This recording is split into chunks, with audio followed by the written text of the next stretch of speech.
기도하겠습니다. 가나안 전쟁을 전혀 겪어본 일이 없는 모든 이스라엘 백성을 시험하시려고 주님께서 그 땅에 남겨두신 민족들이 있었다.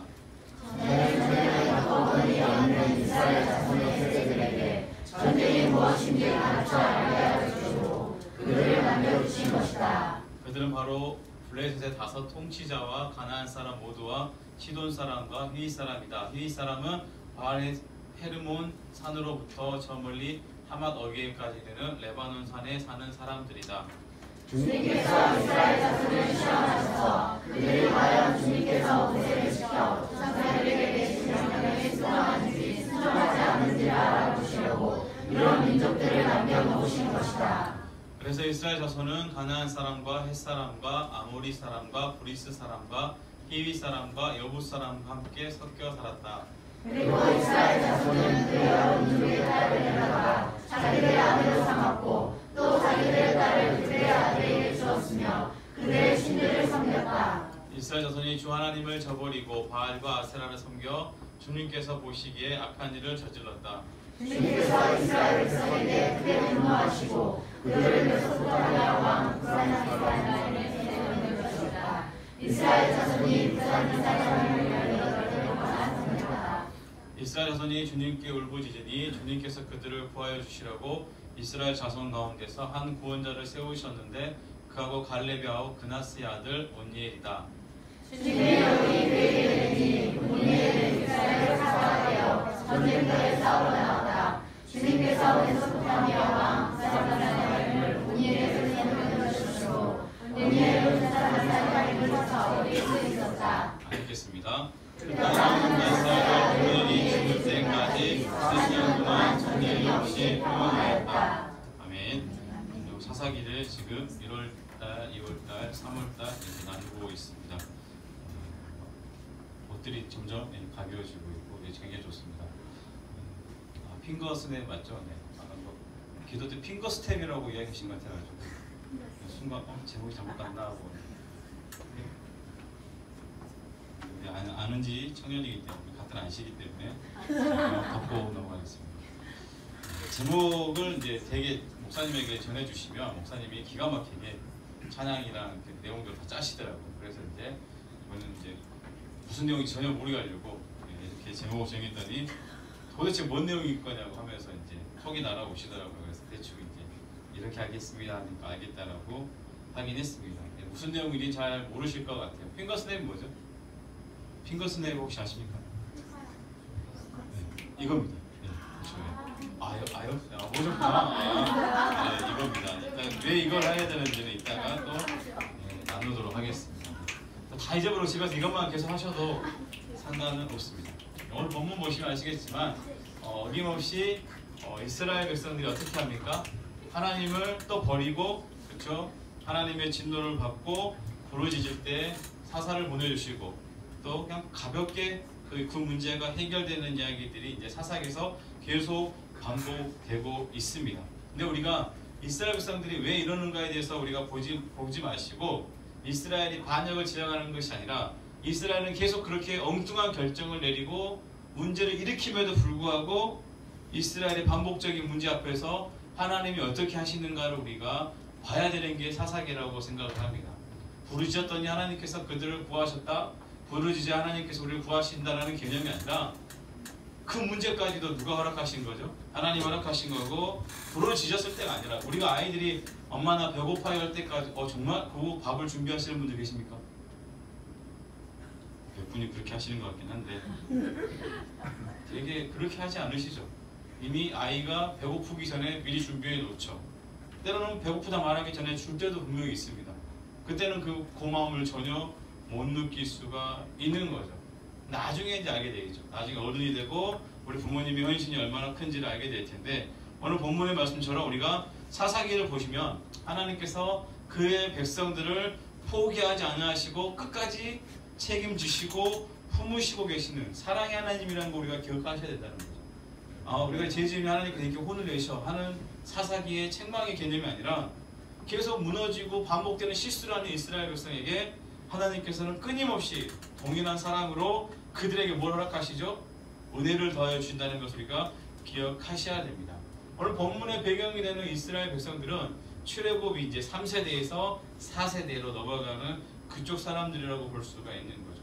온니엘 같은 경우는 우리가 이제 그나스의 아들이라고 하면 되게 이제 족보가 나오잖아요. 그나스는 누굴까요? 출애굽 1세대겠죠.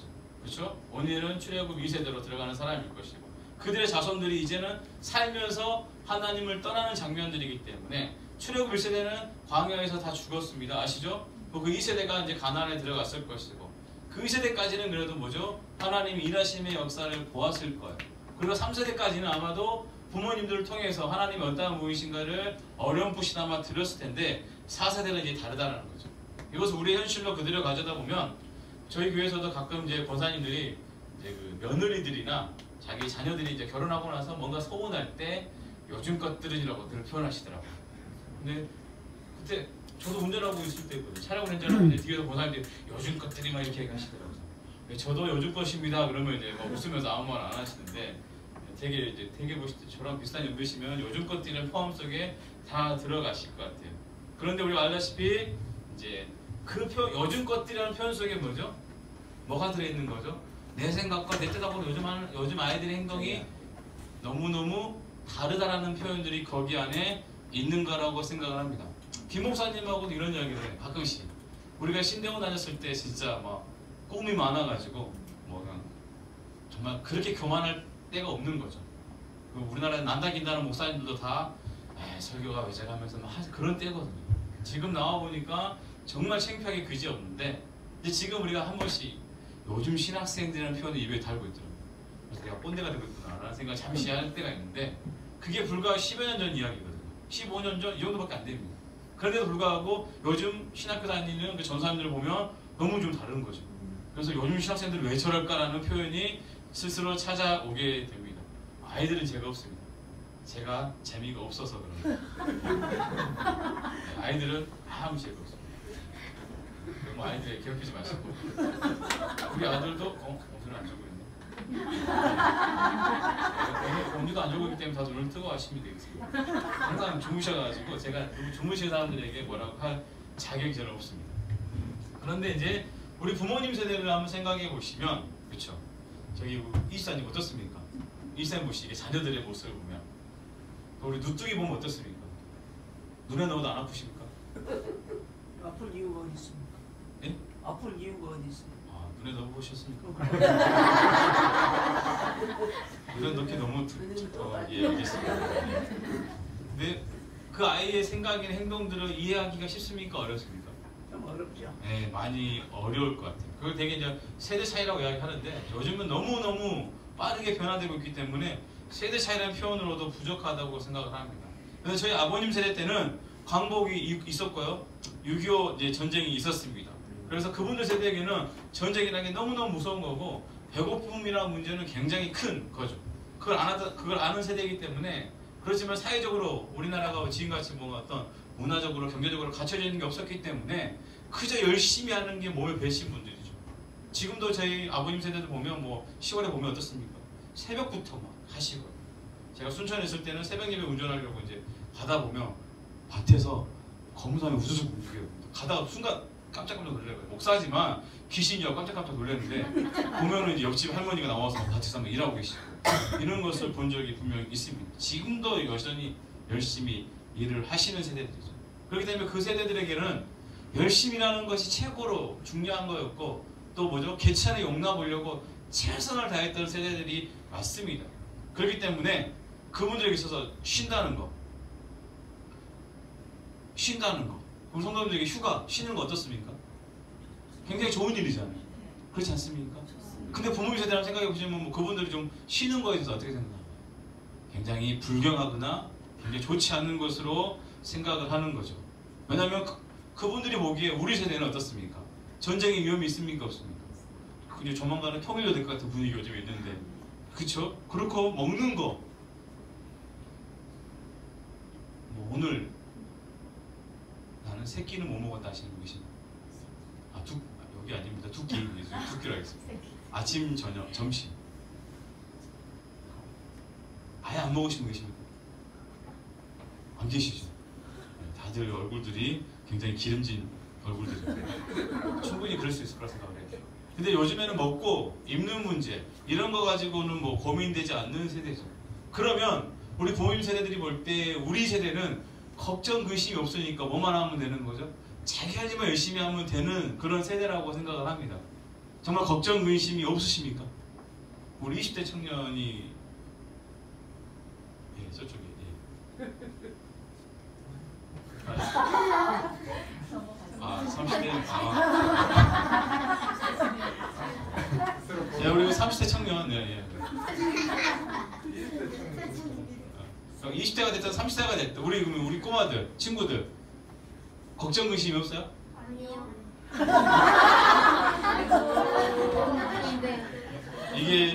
이게 굉장히 중요한 포인트죠. 왜냐하면 가난한 세대들이 바라봤을 때 그 부모님의 세대들은 할아버지 세대들은 뭐하는 사람들이었습니까? 노예였어요. 그 부모님 세대들은 뭐였죠? 이제는 그 나라에서 떨어져 나왔지만 광야에서 정말 고생한 세대예요. 근데 그 세대가 피를 흘려서 가나안에 들어왔고 그 들어온 결과의 열매를 값없이 누리는 게 오늘 본문의 세대들이죠. 광야에서보다 분명히 많은 혜택과 문화를 누리는 세대입니다. 그럼에도 불구하고 그들이 어떤 행동을 취합니까? 만족함이 없습니까? 있습니까? 결코 만족함이 없는 생활을 하고 있는 거죠. 많은 혜택과 그들이 누리는 가나안의 풍성한 문화가 그들이 그 인생에서 원하는 것을 갈증을 해결해 주느냐는 거죠. 그거 절대 해결할 수 없다라는 것이 사사기가 우리에게 이야기를 하는 거죠. 이스라엘 백성들은 자신들이 그런 선택을 할 수밖에 없는 이유가 이제 왕이 없다라는 변명처럼 이야기를 하지만 정말 왕이 없다라고 주장하는 그들에게 하나님께서는 왕정 시대를 열어주십니다. 아시죠? 사울을 세우시고 다윗을 세워주는 상황들이 됩니다.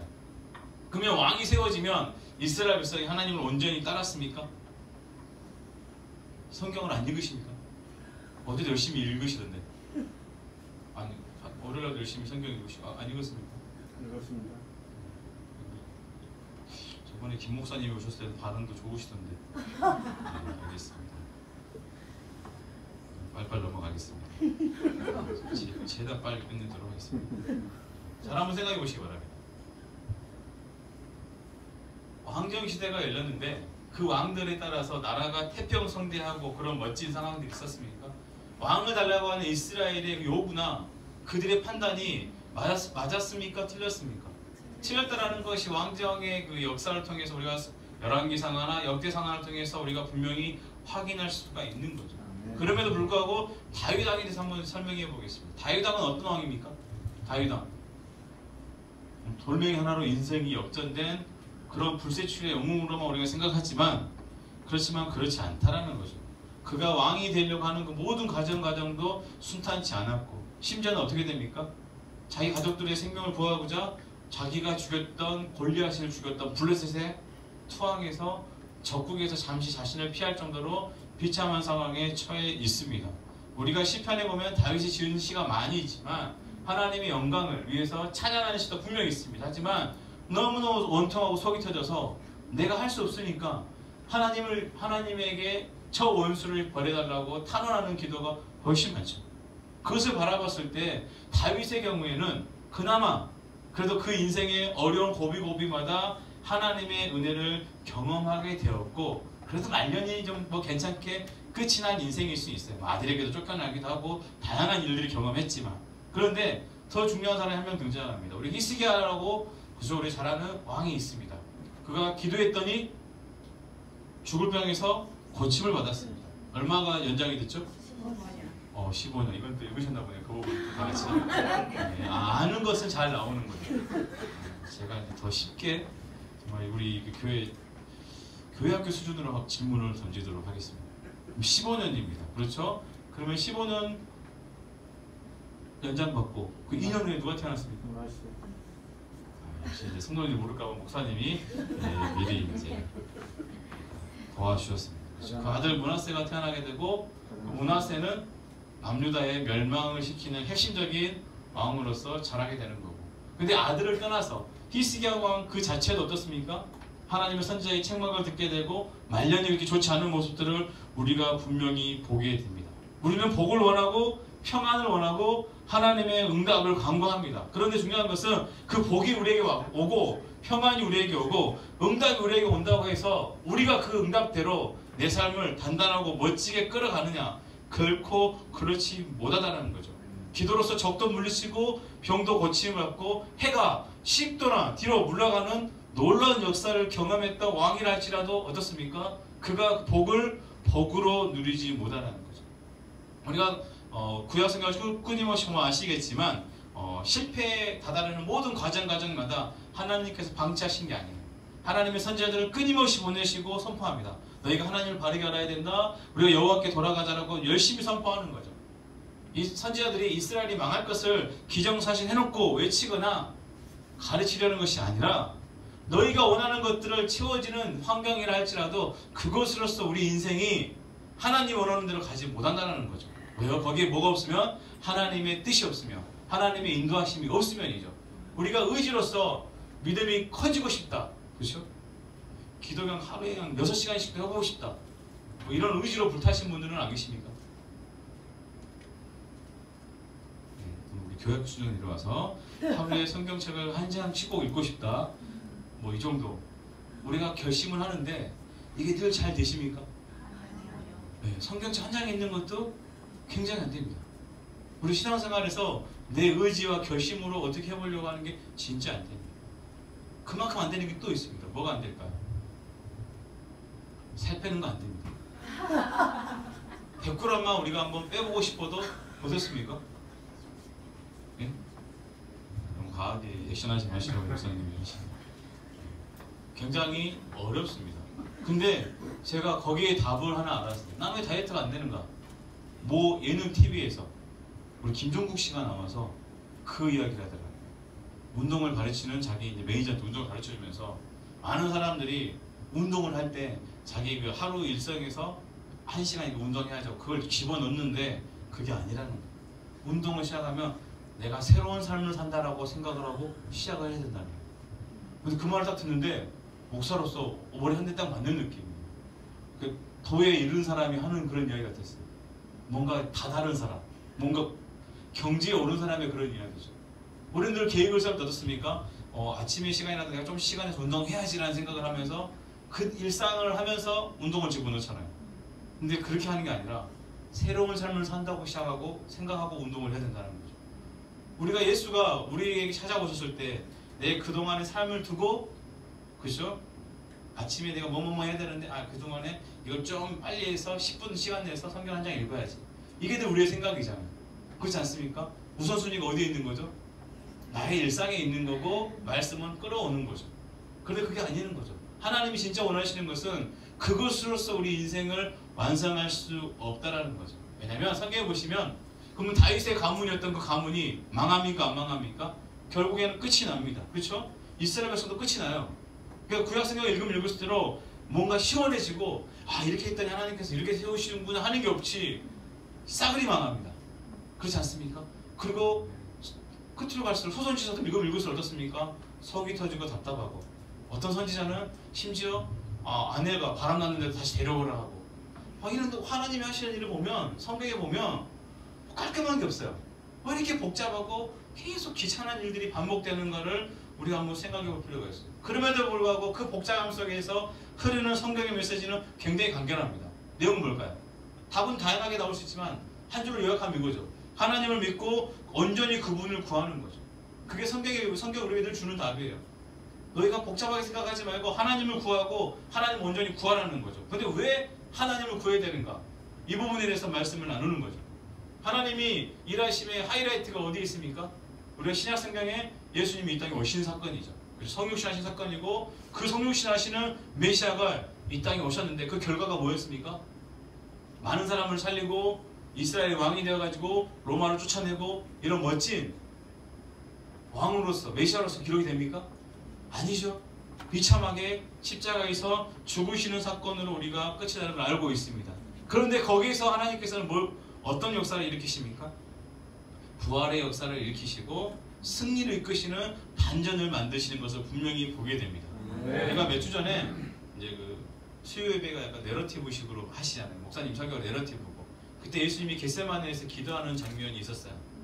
그 성도님들이 막 진지하게 막 그렇죠? 이 잔을 막 하면서 막 하시더라고요. 저는 그것을 읽으면서 아 역시 새로운 교회 성도님들이 아직은 교회학교 수준이구나 라는 생각을 하게 됐어요. 표정들이 다들 왜 떨떠름하게 니는 옆에서 이렇게 쳐다보시는 분들 몇 명 있었어요. 이쪽에서 방금 왔는데 제가 넘어가겠습니다.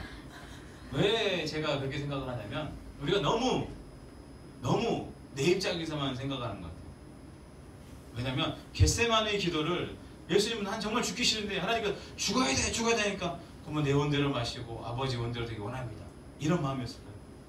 군대 가기 싫은데 군대 끌려가는 마음으로. 여자분들 모르시잖아요. 그 마음이.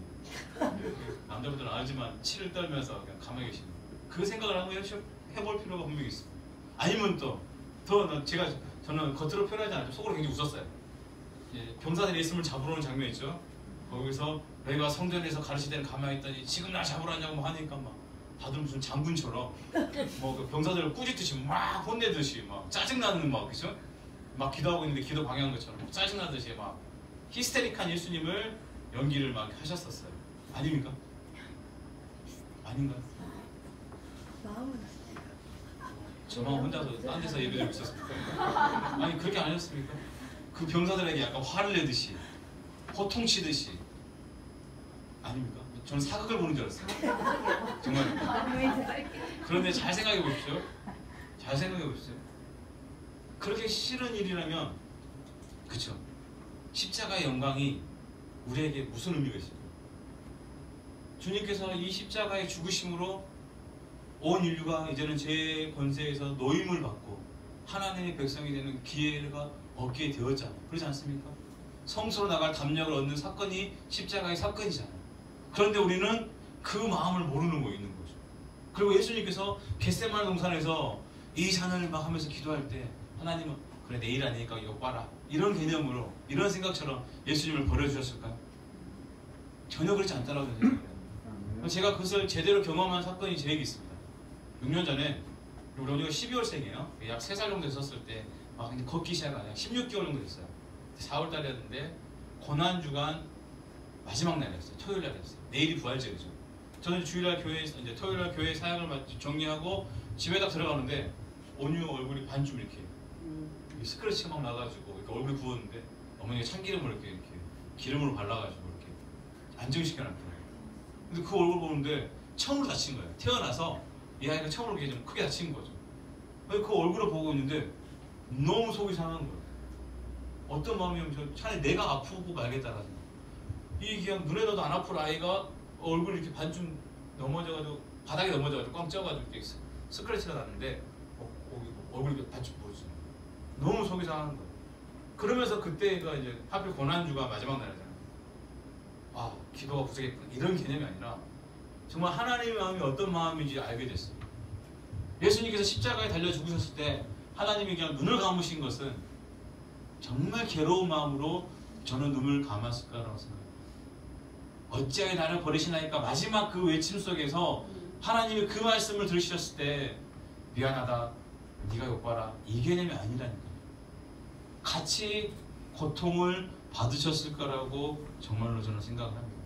근데 이제 그 은혜를 얼마 못 가서 잊어버리게 됐어요. 근데 그 다음에였습니다.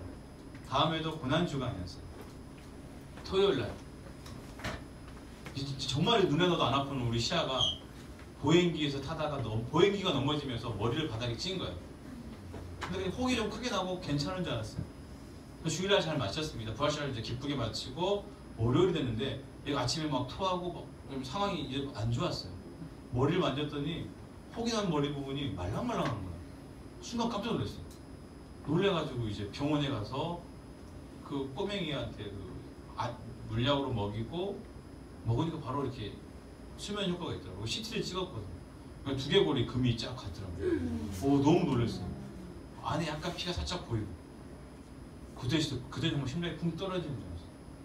근데 감사하게도 이제 의사 선생님이 안으로 피가 이렇게 터지지 않았기 때문에 좀 기다려보자고. 안에 피 찬 부분은 한 달 후에 정도 보자고.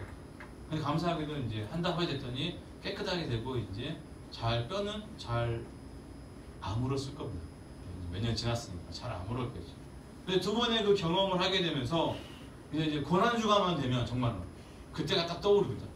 그러면서 하나님의 마음이 뭔가를 늘 잊지 않게 하시려고 저한테 그 이전에 걸쳐서 두 번의 사건을 저에게 보여주셨다고 저는 생각합니다. 차라리 하나님께서 그냥 기도하실 때, 야, 예수가 십자가에 달릴 때 나도 가슴이 찢어졌다, 이렇게 한번 들으시면 끝나는 일인데, 왜 하나님께서는 이렇게 복잡하게 바쁘게 일하시는가를 우리가 한번 생각해 보자라는 거죠. 사사기에서 반복되는 이야기들이 계속 등장하잖아요. 사사 이름만 바뀔 뿐이지 거기에 있는 이스라엘 백성들의 모습이나 또 사사들도 거기보다 뭐 뛰어난 사람이기 때문에 하나님이 쓰셨다 그러면 좋겠는데, 뭐 앞으로 등장할 드보라도 마찬가지일 거고 다양한 사사들의 이야기를 제가 들을 텐데 그들의 모습을 보면 별반 차이가 없어요. 우리 기도원 같은 경우에는 하나님의 천사가 그를 찾아봤을 때 그가 뭐하고 있었는지 아십니까? 예? 그렇죠. 찾아가고 있었죠. 어디에서요? 포도주 틀에서. 포도주 틀이 어떻게 생겼습니까?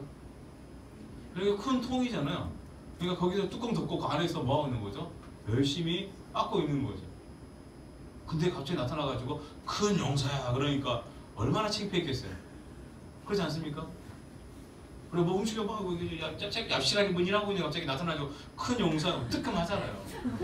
큰 용사가 아니죠. 우리가 만약에 하나님의 사자가 이렇게 나타나가지고 누구누구야 누구누구 집사야 하면서 일을 시작하자 하면 여기 성도님들 눈빛 보면 다 아멘하고 분명히 하신 분들이에요. 제가 보니 충분히 그래요. 그런 분들이라고 저는 생각합니다. 기도보다 훨씬 나으신 분들이죠. 근데 하나님께서 그런 기도를 붙잡고 일을 하려고 하니까 기도이 금방 따라갑니까? 안 되겠는데요. 그러면서 양털 짜가지고 이거 마르면은 믿어볼게요. 마당은 축축하고 양털은 말랐잖아요. 그럼 한 번 하면 됐잖아요. 이거 안 되겠는데요. 이건 할 수 있겠는데 싶어가지고 양털만 접고 마당이 말라야 된다는 거예요. 그러면 그분이 그러면 이제 이렇게 두 번이나 하나님의 사람에게 물었기 때문에 일을 잘 합니까?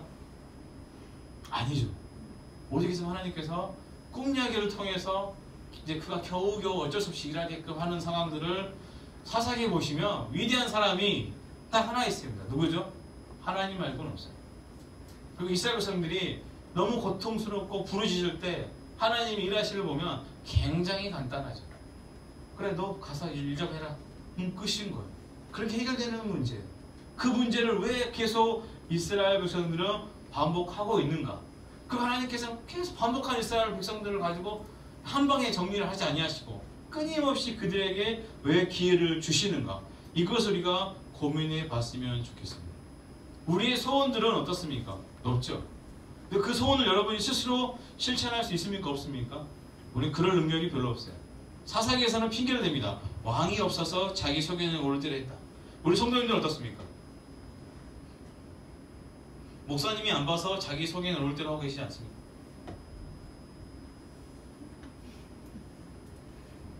싸우기 적정하셨습니다. 김영 목사 오셨을 때는 그렇게 잘하시던데 같은 전라도 사람을 이렇게 핍박하시는 거는 서운합니다. 저는 그 영상은 목사님께서 설교를 보내주셨거든요. 다운받아가지고 봐야 된다. 염장해 주시더라고요. 성도님들이 그렇게 좋아하고 행복해하고 막 열심히 하시더라고요. 이분들이 정말 내가 설교할 때 그분들 만나 싶을 정도로 그 리액션들 하며 별로 재미도 없는데 뭐 엄청 막 웃고 막 난리가 나는 거예요. 굉장히 유치한 유머 속에 웃는 걸 보고 나는 이분들과 함께할 수 없겠다는 생각을 잠깐 했었는데 이렇게까지 답이 없으시면 저도 어떻게 할 수가 없습니다. 우리가 중요한 거 마셔야 됩니다. 성경에서 하나님 하신 약속은 딱 하나잖아요. 어떤 조건이라 할지라도 하나님의 의지와 뜻을 꺾을 수 있습니까? 없습니까? 없는 거죠. 예수님께서 십자가에 죽으시는 것은 하나의 역사적으로 완료된 사건이지만 이 사건이 우리는 뭔지는 몰랐어요. 하지만 선포는 창세기 3장 15절에 여자의 후손이 뱀의 머리를 상하게 할 것이라는 이 사건이었는데 이게 우리는 뭔지 몰랐죠. 그런데 이제 수천 후에 예수님께서 십자가의 죽으심으로 사망의 권세를 꺾은 사건을 우리는 분명히 알고 있습니다. 그래서 데살로니가 전서 5장 24절 말씀 보면 우리를 부르시는 그분은 믿음직하시기 때문에 그분이 당연히 완수하신다는 거죠. 무엇을 완수하시는 거죠? 우리를 부르셨는데 그 부르심의 계획들이 있을 거 아니에요. 하나님이 원하시는 상황도 있을 거 아니에요. 그것을 그분이 당연히 완수하실 것이다. 그냥 완성하실 것이라고 사도 바울은 멋지게 고백을 하고 있습니다. 우리가 제갓길로 가고 있는데 그 제갓길로 가는 그 다양한 실패 안에서도 하나님은 동일하게 일하고 계신다는 거죠. 우리가 착각하고 있는 게 뭐냐면 우리 기독교의 위대함은 내가 남들보다 뭔가 뛰어난 모습을 가져서 하나님 제가 이렇게 주님께 영광 돌립니다 라는 것을 보여주는 것이 기독교의 능력이라고 생각을 하는데 성경에서 하나님은 결코 그렇게 말씀하지 않으십니다. 기독교의 진짜 능력은 뭐냐면 아직도 반복적으로 실수하고 넘어지는 나의 인생을 하나님께서 뭐 하신다고요? 붙들고 계신다는 거예요. 그 사랑이 지금까지 우리를 살리고 계신다는 거예요. 그래서 정말 은혜 아니면 설 수 없는 그 자리를 하나님의 은혜로 말미암아서 용납하고 계신다는 거죠. 제가 잘나서 여기 있는 게 아니라 그렇기 때문에 성도님들도 알고 계시기 때문에 반응을 안 해주시는 건 알고 있습니다. 그런데 중요한 것은 그럼에도 불구하고 그분의 사랑으로 저는 늘 설 수 있다라고 생각하는 거죠. 그럼 우리가 어떻게 해야 될까요? 부족한 나이라 할지라도 하나님 저 왜 맨날 이렇죠? 하고 그냥 스스로 자격지심으로 넘어지는 것이 아니라 스스로를 봉사하십시오. 아무것도 아니에요. 나는 지금 점점 나아지고 있다는 것을 알고 있습니다. 계속 넘어져야 나중에 뭐 할 수 있습니까? 뛸 수 있는 거죠. 넘어지는 게 무서워서 계속 얻고만 다닌다면 그 아이가 평생 뛸 수 있습니까? 그렇지 않죠. 그래서 하나님은 우리를 던져주시는 거죠. 때로는 내가 혼자 있는 것처럼 느껴지는 거죠. 내가 넘어질 때 하나님께서 왜 넘어지기 전에 나를 붙들지 않으셨지라고 우리는 늘 이런 고민이나 원망이 우리를 찾아오는데 그것이 아니라는 거죠. 그리고 그것을 그대로 나에게만 적용시키는 것이 아니라 내 주위에서 그런 모습으로 넘어지는 자들이 있을 때마다 우리가 뭐 해야 됩니까? 봐봐봐 기도 안 하니까 저럴 줄 알았지가 아니라 그를 위해서 더 기도해주고 우리가 사랑으로 대해야 된다는 거죠. 우리가 신앙생활이 깊어지지 않고 길어지기만 하면 직분이나 그 신앙의 시간들이 자기의 믿음의 크기에 그냥 착각하는 사람들이 있어요. 신앙생활이 길어지는 만큼 말씀과 은혜가 풍성하고 깊어지셔야 돼요. 그래야 그 나이와 그 직분과 그 연배에 맞는 하나님의 은혜를 우리가 늘 경험하면서 살 수 있는 거죠. 나이는 60, 70 다 돼가는데 여전히 아이 같은 신앙에서 못 벗어난 사람도 있다라니까요. 그런데 내가 권사니까 권사만큼 믿음이 있다고 착각하는 사람들이 너무너무 많이 있습니다. 과연 그렇습니까? 그렇지 않다는 거 많은 교회 다니면서 이미 눈으로 보고 확인하셨잖아요. 그 스스로에게도 이미 우리가 확인을 하고 있습니다. 오늘날 기독교의 모습을 보면 하나님의 사랑과 은혜를 우리가 주장을 하는데 그 얼굴들을 보면 거리가 멀어지는 것 같아요. 특히 지금 이 설교 시간에 보면 얼굴들이 다들 너무 어두워요. 너무 굳어있다니까요. 억지로라도 웃고 계십시오. 저를 위해서가 아니라 영혼을 위해서입니다. 혹시나 자기한테 안 될까 봐 금세 웃으시는 분이니까 참 제가 할 말이 없어요. 설교 시간에 30분 넘었는데 이제야 웃고 계시니까 제가 얼굴을 좀 화하게 하십시오. 여러분이 기독교인이 됐다는 것은 뭔가 그럴싸한 존재로 뭔가 확 달라져 있는 그런 모습입니까? 그런 모습 갖고 계십니까? 아니죠. 제가 보기에는 4년 전의 모습이나 지금 모습이랑 별반 다른 게 없어요. 단지 예전보다 몸이 좀 더 건강해지신 것 같아요. 다들 건강해지고 아이들은 많이 이제 건강하게 자라고 있죠. 이전보다 내가 윤리적으로 뭔가 좀 달라지고 뭔가 내가 삶에서 우월한 존재가 되어 있고 이런 것은 전혀 상관이 없어요. 유일하게 바뀐 건 딱 하나죠. 뭐죠? 하나님이 나를 사랑하시다는 걸 이제는 알고 있어요. 그리고 뭐죠? 굳이 원하지 않았는데 그분께서 계속 우리에게 은혜와 하나님의 일하실 수 있는 하나님의 일을 감당할 수 있는 은사를 끊임없이 부어주고 있어요. 근데 이것이 얼마나 크고 귀한 것인가를 아는 사람들만이 정말 답이 없고 지치고 힘든 이 믿음의 길을 뭐 할 수 있습니까? 뚜벅뚜벅 하나님만 보면서 걸어갈 수가 있습니다. 결론을 내리겠습니다. 오늘 제목이 우리가 핑거스냅이죠. 제가 이걸 정했던 이유는 딱 하나죠. 얼마 전에 보니까 어벤져스를 다 단체로 관람하셨다라고. 이단들도 이렇게까지는 안 할 거예요. 일거수일투족을 막 같이 그냥 뭐 안 지겨우세요? 날마다 보면 안 지겨우십니까? 한 명만 안 지겹다고 했습니다. 큰일 났습니다.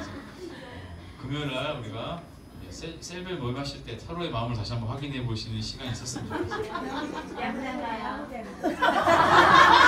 확인할 시간이 없네요.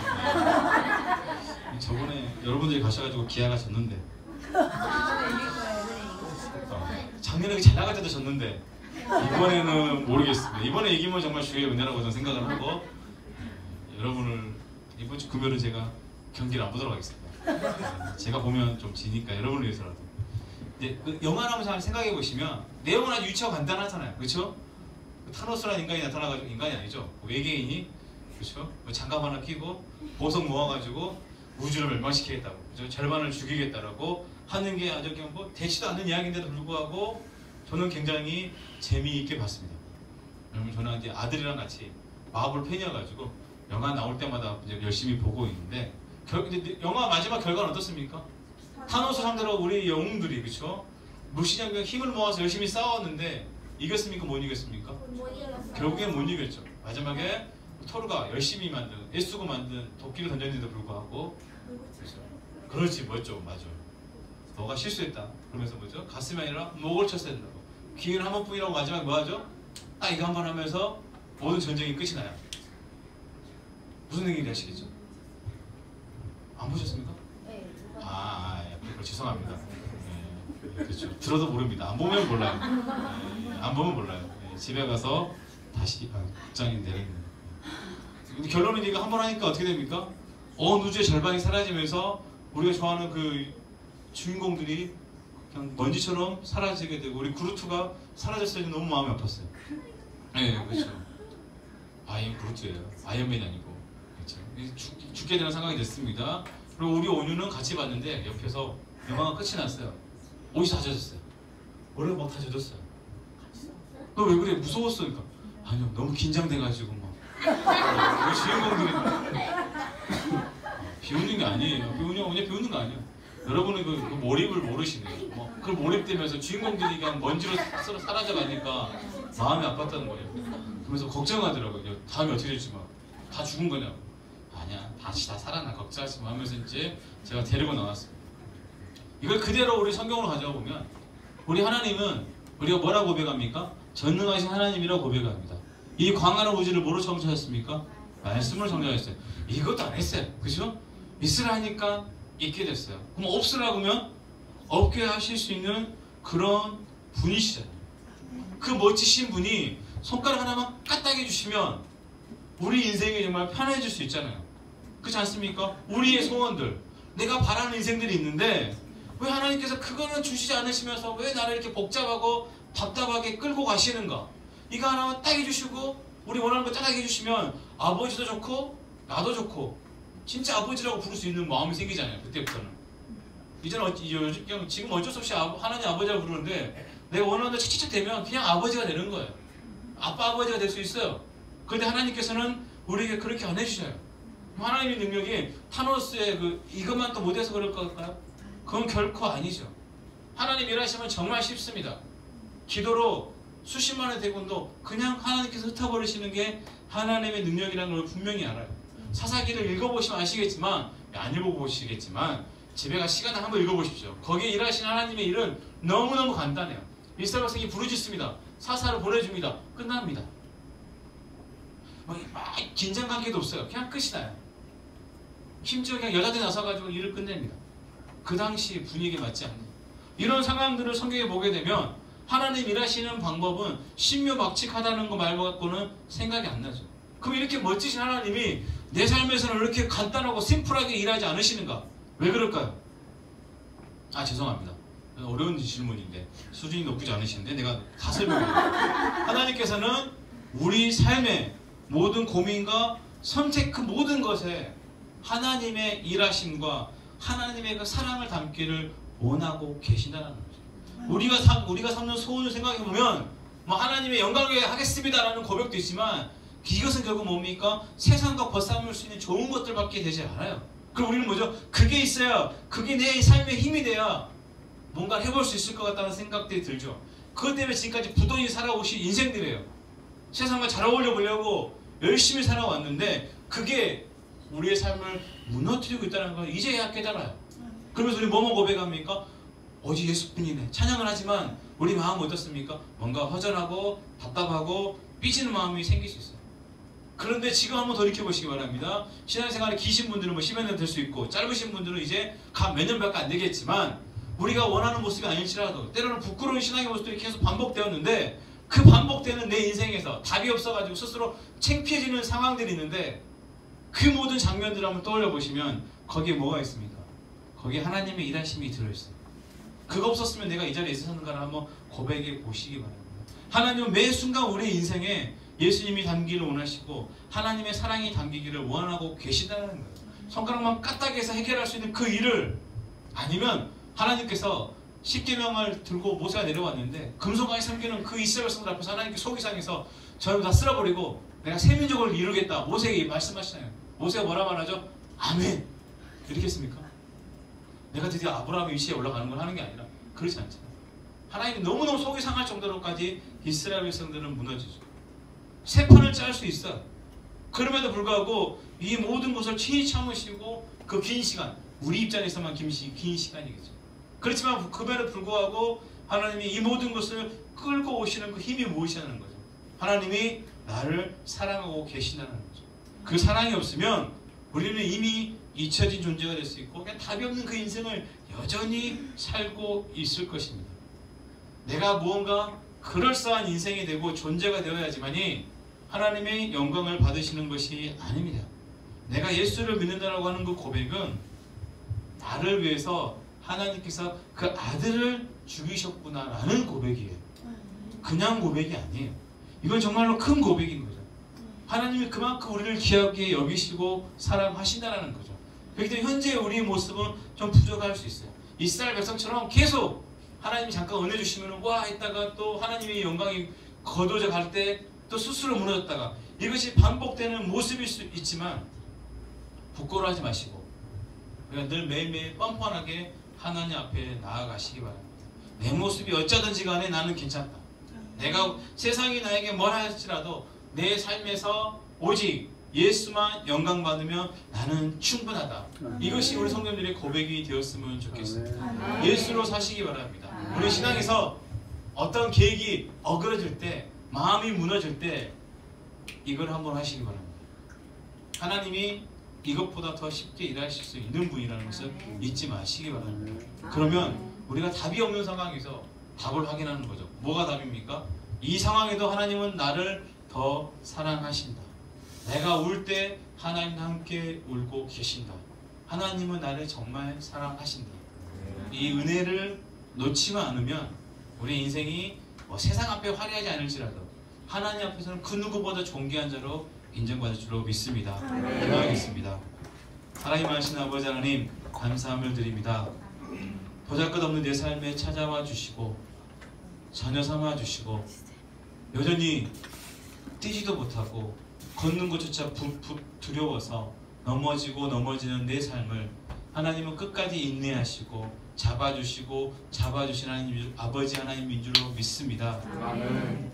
내 부족한 모습이 하나님 앞에 부끄러움이 아니라 하나님의 기쁨이고 자랑임을 믿게 하시고 조금씩 하나님의 계획하심 속에서 귀하고 아름답게 다듬어지고 만들어져가는 귀한 성도들로 세워 주시옵소서. 지금은 연약하지만 하나님 은혜로 설 줄로 믿습니다. 지금은 넘어졌지만 아버지 은혜로 멋지게 설 줄로 믿습니다. 그 하나님의 영광을 우리 입술로 찬양하는 매 순간순간마다 아버지 하나님의 사랑과 은혜가 날마다 우리 삶에 담겨지게 하시고 깊이 채워